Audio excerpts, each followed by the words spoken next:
Hey, thanks for tuning in. This is Christian Kane here. Wanted to briefly go over my HearthStone Deck Builder application. This is a project that I made for Flatiron School using Rails as an API in conjunction with vanilla JavaScript on the front end to make a single-page application. A bit of background and inspiration for the project. Once we were given the kind of requirements for the project, I knew I wanted to work with data since we were building back in API, making fetch calls. So I wanted something that had a good bit of data to be able to work with. So started kind of Googling around and searching top APIs, and was kind of surprised that Blizzard was one of the most used APIs for 2019. And I'm a pretty big fan of Hearthstone. It's kind of the one game that I actually do play. So I figured, Hearthstone Deck Builder would be a pretty fun and challenging project. So yeah, to go over everything pretty quickly.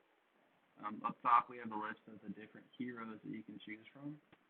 So if I was to click on, say, Priest, it would send a fetch request, and then it's a list of all the different Priest cards.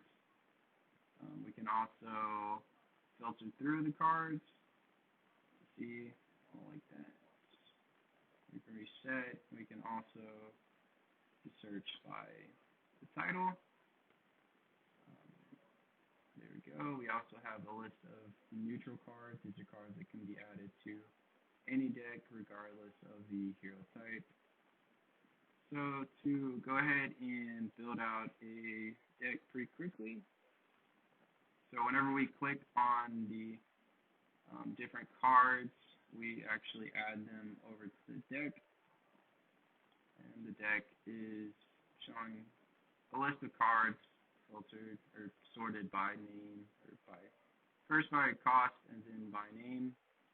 Then once we reach a total of 30 cards, then we're able to save the deck. This isn't actually doing much right now, but ideally I would like to be able to persist the deck to the database and be able to kind of load and populate different decks that's saved. But yeah, in short, that's pretty much the application. Let's see. Yeah, so as far as data, using a community led API to source in the different cards. Started out using Blizzard's, but the way their authorization was kind of formatted, it just didn't work with what I wanted to do. So I kind of searched around and found a community API that kind of did the same thing. I'm also using a separate API to source in the images up here and there. But yeah, in short, it was a pretty fun project. It's pretty challenging, learned a lot about fetch, and kind of happy with the overall goal. And yeah, thanks for watching.